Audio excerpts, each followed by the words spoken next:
Hello, everybody. Hello, look at me swinging around. Hello, welcome to episode 4 of the Sunday Soul Search.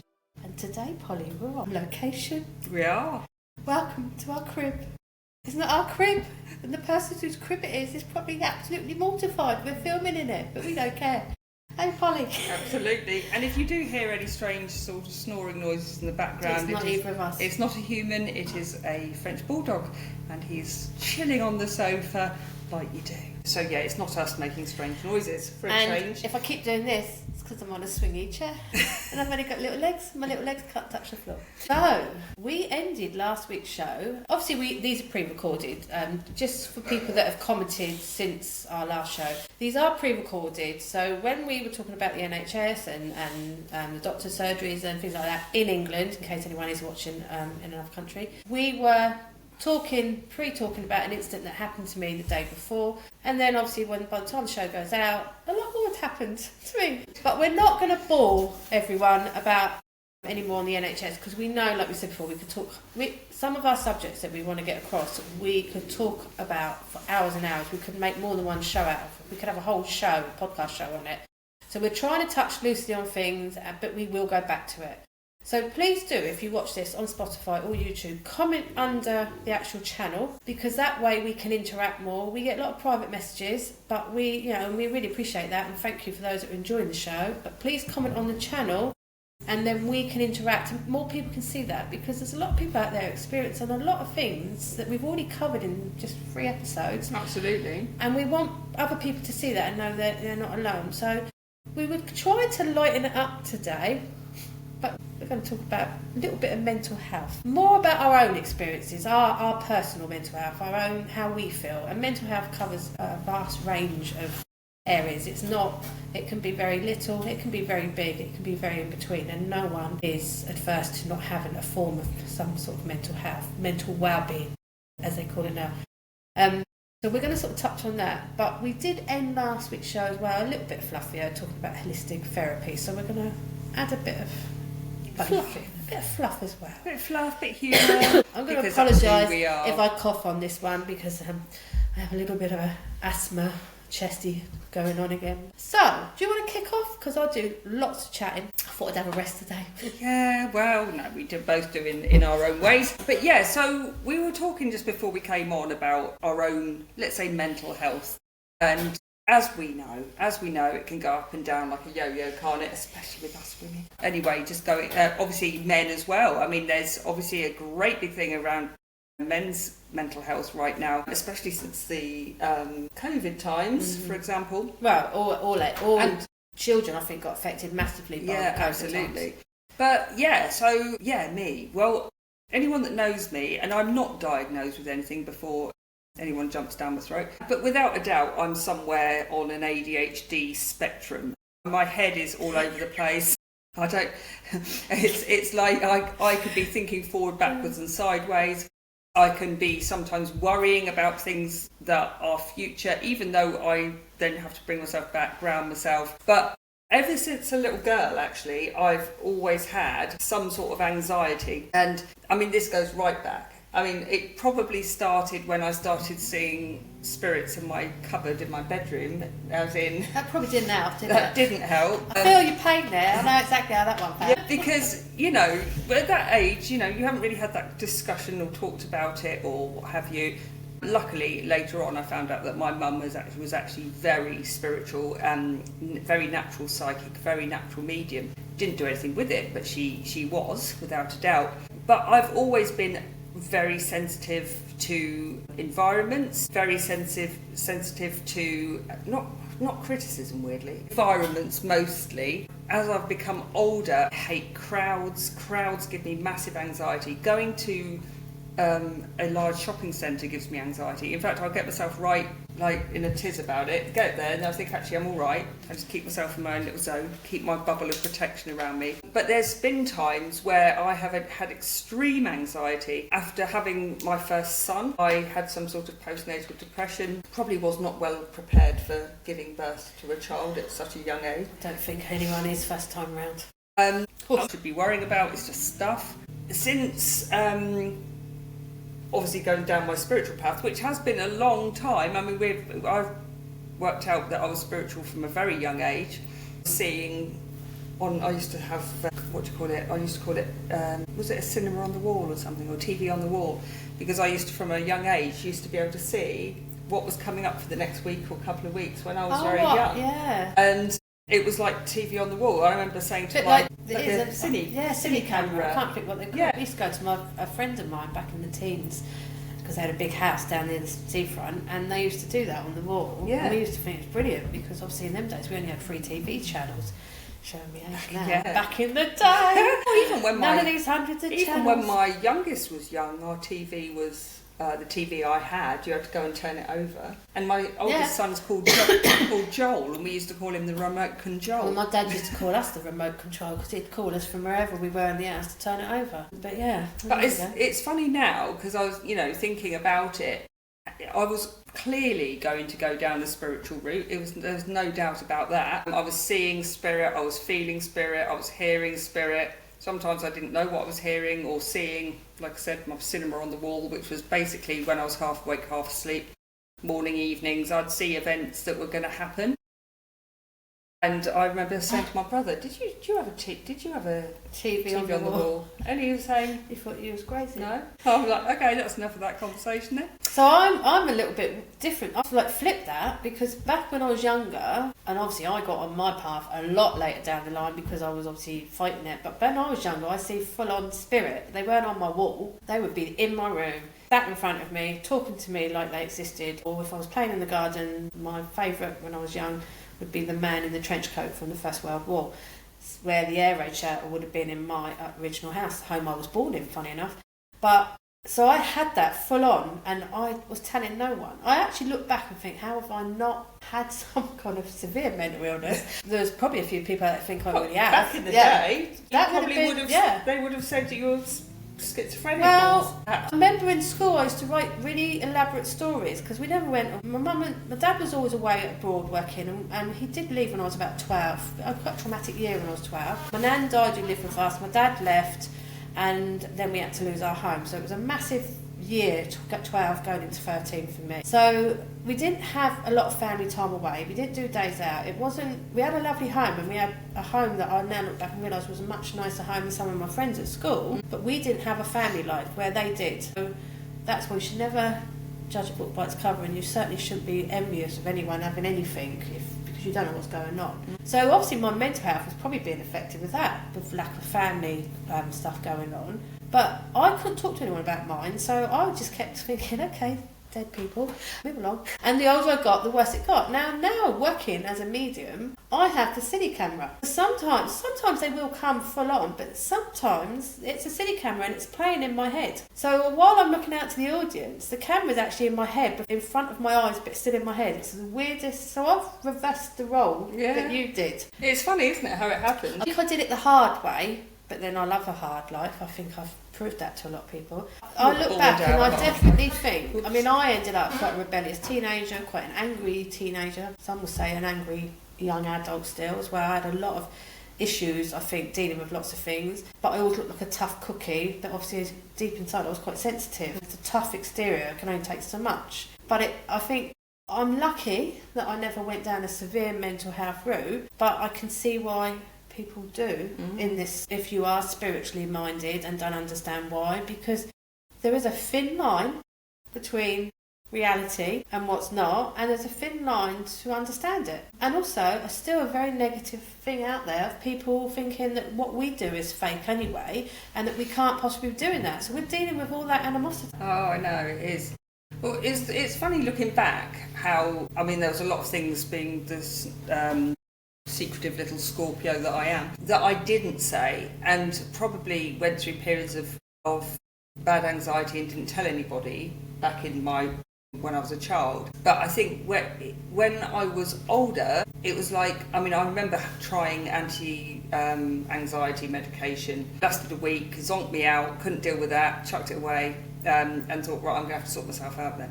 And I don't recommend that for people, that need to be on medication, because some people do for some certain mental health issues, extreme mental health issues as well. Don't just go and throw away your medication. I, in my head, in my heart, and from my guides, which I now know it was, know that that wasn't the route for me. I can't take medication anyway without spinning out anything apart from a paracetamol or an ibuprofen. So I actually, even some holistic things that are supposed to help you. We touched on this last week, didn't we? You've got to be careful, all that. Blue Lotus tea. Blue Lotus tea, I've got to say, is cool. If anyone's out there, Blue Lotus tea is not cool. It is disgusting. It looks like floating, and it was used back in the hippie days. And I'm not, disrespect to any old age hippies out there, but it was used as a psychedelic. It is perfectly safe, apparently. It is perfectly bought. Well, they sell it on Amazon. They sell a lot of things on Amazon. Don't make it right. It's not illegal, but it is safe. You can buy it. It is a tea, but it was used for its psychedelic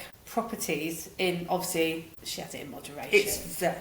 But I think it's disgusting. It's like drinking dishwater. It isn't very nice, I can't lie. But with a bit of honey, it's all right. Yeah. But give me a breakfast tea all day long. I can remember, thinking actually I've got to do something about my state of mind. And there's a few things I actually tried and worked in their ways.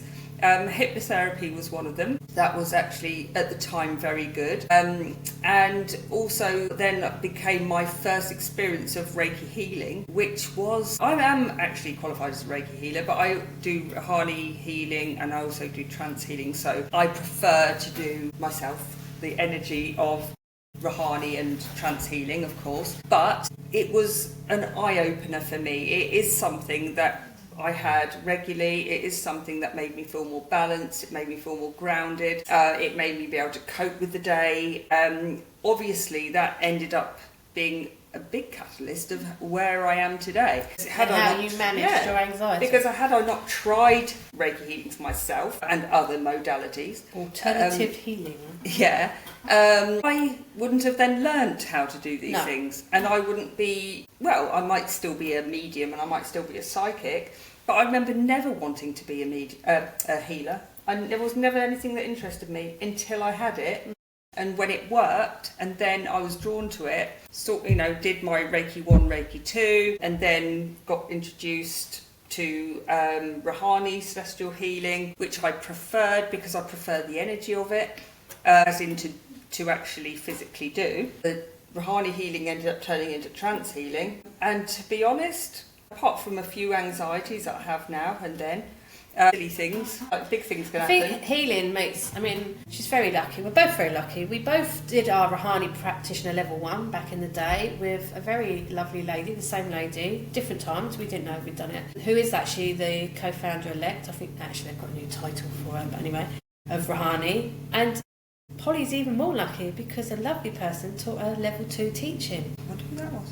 That'd be me. But I loved Rahani, and like Polly said, I was in a terrible place at the time when I met the lovely Neshla, and she gave me healing, and I didn't know what it was, didn't know what they were going to do, but I knew I'd reached a little bit of a rock bottom. Like I said, I've always been quite a toughie, and I've always hid things well, and bumbled through my teens and everything else with this spiritual stuff hanging over me, thinking leave me alone, I want to be a rebel, trying to go through married life, having kids and trying to be normal, but it was always there, like somebody was always popping up, giving me a message, or I'd go to sleep. So when I had my massive meltdown a decade ago now, which I'm quite happy to admit, because a relationship ended that I had, just really wasn't sure how that came about, to be honest, in my marriage, but a lot of lies and deceit and a lot of unpleasantness, and trying to take the home for me and my son, I went to Neshla and had this healing, and I was literally thinking, I don't know what I'm doing here. But it calmed me down. It kept me in a mindset, and then I had it again, and then I thought, you know what, I quite like this. And then she sort of said to me, why don't you become a practitioner? And it went from there. Unlike you, I love healing. It is my calling, I think, over even my mediumship. I love all my work, but healing seems to really, I'm quite passionate about it. I like teaching it. It is my favourite, I think, teaching people. I like to see how it helps people. I work a lot of people now that with mental health, anxiety, depression, all sorts like that. I have done it on my own sons, not my daughter, she won't get anywhere near the table. As you know, my eldest has had mental health, and I've done it on him. And actually, as he started turning the corner with his journey, he's been a model for me, for my students, when I've needed a spare model. So even though he's gone down a different spiritual route, he's gone down church and baptism to my spiritual journey. I think he's very much like me, he's just not found that niche. He still agreed to step in and try that spiritual healing, which says in itself how well that works for anxiety and other forms of mental health. So I'm very passionate, aren't I, about healing. See, Rouhani, I'm an ambassador in it as well, so I love the whole energy, but obviously, like you as well, I do trance healing. So it's all very powerful, isn't it? Absolutely. But it's also very scary. What for? Somebody new that's somebody very new. And I think we do a lot of weird and wonderful things, but we truly believe in what we practice, don't we? And one of our practices, and we have mentioned it briefly in the first episode, I think, is our spirit release work. And we will talk about that further down the line, but that's quite an intense practice that we had to learn. But that in itself works a lot, doesn't it, with people with mental health? Lots of stuff going on. But we have to make sure how we approach people and get that across in the work we do doesn't scare them and go a little bit too the other ways. It's very delicate ground. We take our work really seriously and we ask it about the people, so we don't want to scare people into it. But because we've both experienced our own anxieties, we know how helpful healing can be, whatever form it is and whatever you get drawn to go and have. I mean, at the end of the day, a lot of people are healers without necessarily working in any spiritual way. Doctors, nurses, counsellors, psychiatrists, hairdressers, beauticians, because you're doing work on people and you're helping and talking to them and making them feel better about themselves. That's all a form of healing, isn't it? You're giving your time to people, helping them talk things through. And without a doubt, a lot of the people that have gone into any kind of, whether it's medical or holistic, have experienced something that has made them want to go down that route. Okay, you might get the odd one or two that have followed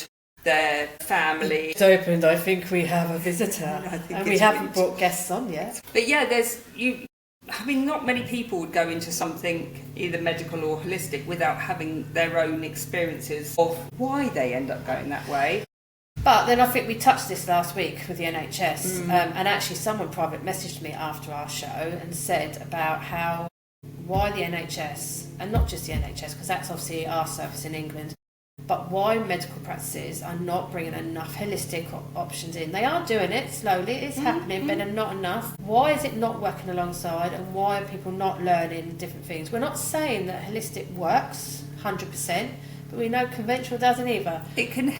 Together, anything can can work. And if you think about it, hospice, for example. Now, again, anyone that knows me knows that I've got a beautiful little niece who's only 7, and since the age of, she wasn't even 4 when she got diagnosed with a brain tumour.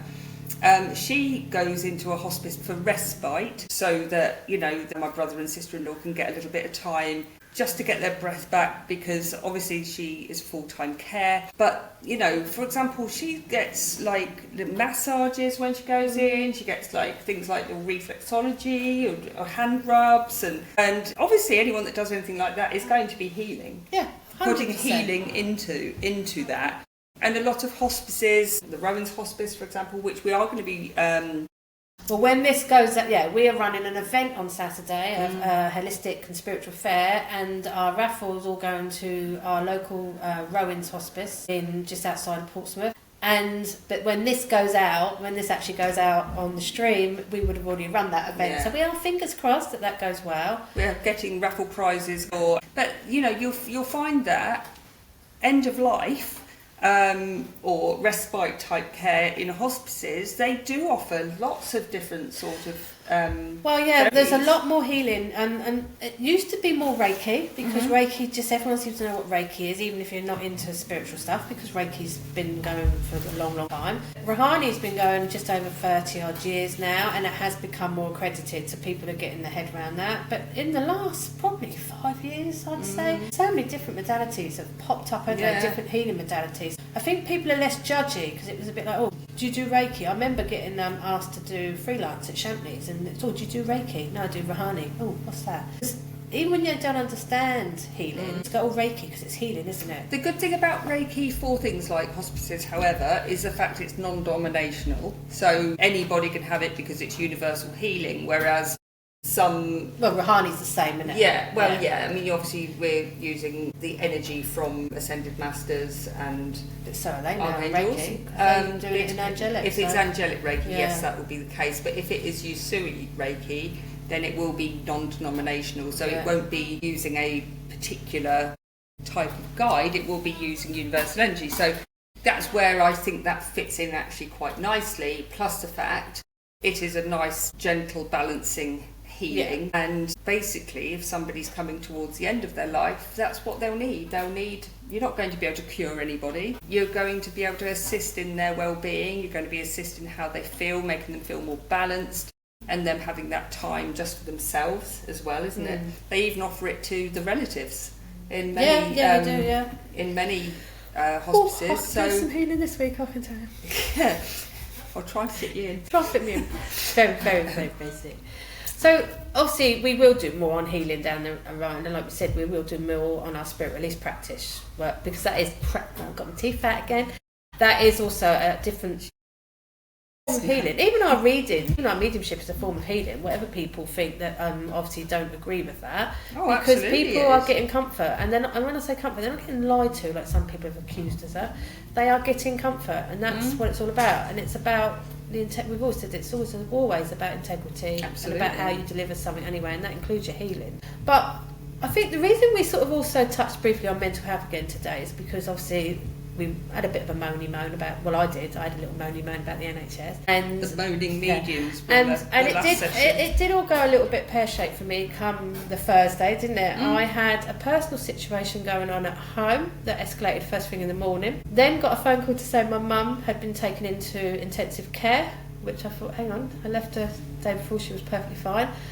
And we had a client, first time ever, but it happens, threatening me. It was me because I had the most contact with them when we work in pairs with our spirit release, and I had that all going on, didn't I, Thursday? I was literally getting my family together. We were told to go to the hospital because they were going to put my mum to sleep and intubate her. So I literally, my brain wasn't thinking. I had the personal situation that had started in the morning still going on in the background, and then I had death threats and my phone would not stop, and even when I blocked him, it used a different number. And I said I got up on the Friday and I literally felt like I'd been hit by a steamroller, because as tough and as well tuned I am with my spiritual path, and I can bring myself back down, there's times you just can't. There are times that it's just too much, isn't it? Well, overwhelm is a massive thing. And my body was literally having a shutdown, going, I can't cope. I've already got a long-term condition that's not great with stress, and I think I reached the weekend, and I was, when and then, ironically, driving over in our on-location crib, Brilliant. when I was driving over to meet Polly, I had massive anxiety in my car. And it's just so not me. And I actually rang her, sat in the car, saying I was panicking over putting petrol in my car because I didn't think I had enough to get here. I've drove it worse, I can assure you. I was panicking about driving. I'd literally got myself in a bit of a tiz-boz, and I was having to sit and calm myself down. And I mean, I'm laughing about it, and I'm sitting there doing the podcast, but I was, when I was on the phone, I was quite anxious. She came to the point, she said, should we wait and we won't do it on location? That's how easy something can creep in when you're not expecting it. And, obviously we're running this event, we've had other stuff going on, I've always got something personally going on, my life is just crazy, but my body must be saying, and my brain, my awareness of my mental health is saying, you need a break. You need this to all stop. And I think it all started closing in on me. I can't walk out of a situation. Obviously, you're being responsible for family members at the moment. You can't just walk away from that. But, it's important for you guys at home, if you are in that overwhelming situation, that you do have to acknowledge that. You can't be the be-all and end-all. And sometimes you've just got to say no. Not today.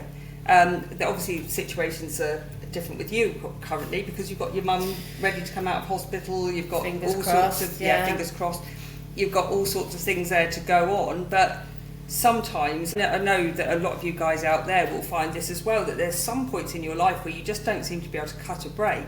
It's like how many etheric cords do you have that are stuck to something? So it might be your job that you're doing because you don't want to do that job. It just could be that the fact you can't take a risk at the moment because you need the money, or perhaps your partner has been made redundant, or perhaps you've got children that have got mental health issues, for example, or perhaps you've got elderly parents who are a bit of a worry at this current time. It could be, all sorts of things going on in your life, and it's one thing over another thing and another thing and another thing. And I can remember it's quite funny, looking back, it's quite funny, but a few years ago we hadn't got a lot of money at the time. We still haven't got a lot of money because I'm still paying for the dog's first eye operation and a roof that had to be mended this year.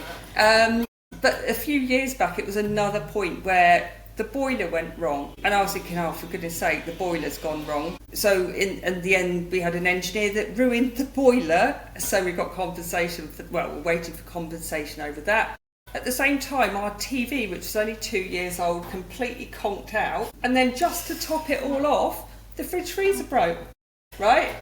Which are all still triggers. They're all triggers because it's financial. And people sometimes think, well, that's only... But they are triggers. If you're already struggling, especially in this current climate... Proper on the edge.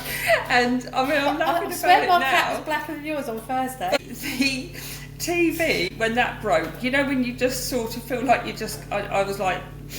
Can't watch Netflix. Just a little bit of a mess, right? And then I was like, I cried, right? And I thought, oh, why am I crying? It's a TV. We've got other TVs, they're not as good, but we've got other TVs in the house. We just had to put the temporary TV. It wasn't a big issue, but I think it was just everyone was a little bit tetchy, no money and all that.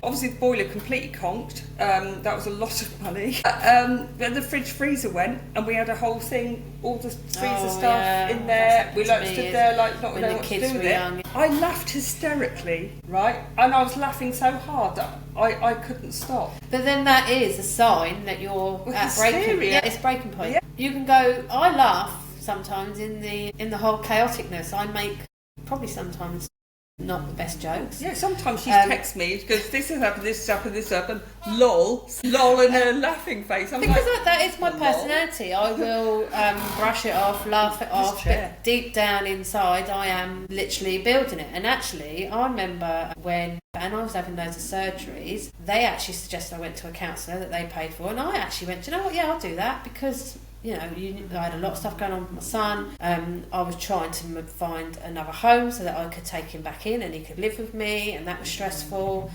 And I just thought, I'm going to go with it. And when I went and see this counsellor, and I had to see a psychiatric nurse first, I thought, hello, why they send me to a psychiatric nurse? They obviously seen something I haven't seen on the ward. And she said to me, you've got PTSD. And I went... And I laughed. And I said, sorry, we've got a little bit of interference going on with our internet today, so if this cuts out, I'm going to apologise, people. It's just telling me we've got a bit of an interference going on, so... It's asking what we should do. What should I do?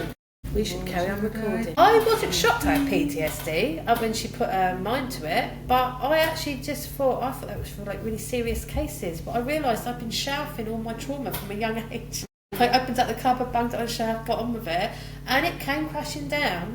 Probably when I broke my leg, and then when Lewis became unwell, and then the whole roller coaster that went with that. It was just building on and building on.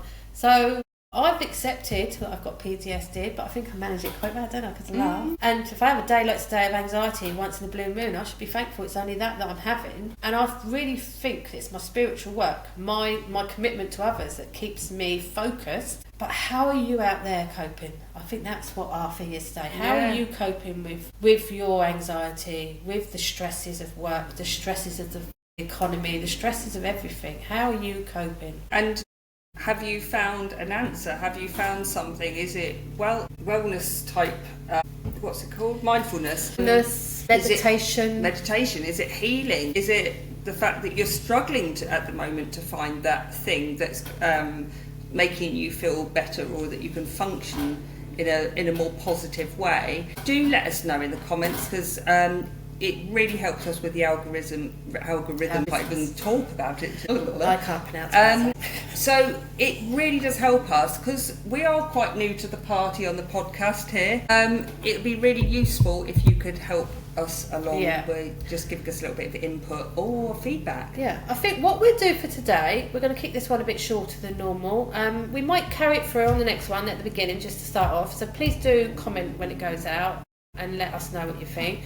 There is a bit of an internet problem going on today. Worries me actually, I will get this in, worries me with all this digital ID, and I see how many apps were down yesterday. So there was a lot of apps down around on different things. This could happen more and more. We rely heavily on laptops and our phones now for our work. Nearly the whole of our event has been done with posters and stuff on the internet. It'd be interesting how far this is going to go if we keep getting interference with our technology, especially with the pending digital ID that England's talking about, and I think will go around the world. I know China already does it, but as long as we can keep getting on here and recording, we will. We're hoping this has come out because we are getting warning signs that there's a lot of interference with this software we're using. But we will probably end it there, yeah? Yeah.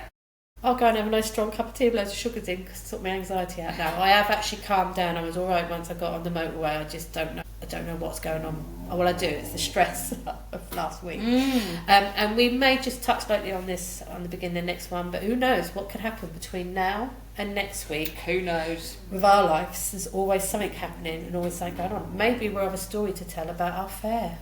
Maybe we will. Maybe a positive one, though. Excellent. Maybe a really positive one. How about that? And please do remember, give us some feedback, also give us your thoughts, and anything else that you'd like us to talk about. We could talk for England. We can. Yeah. Maybe that's why the laptop's not happy. So not you two again. Computer says no. So we will love you and leave you. Please do comment. Please do subscribe to the channel as well. Please do subscribe to the channel. And yeah, let us know if you're enjoying it. And we will speak to you soon. Bye.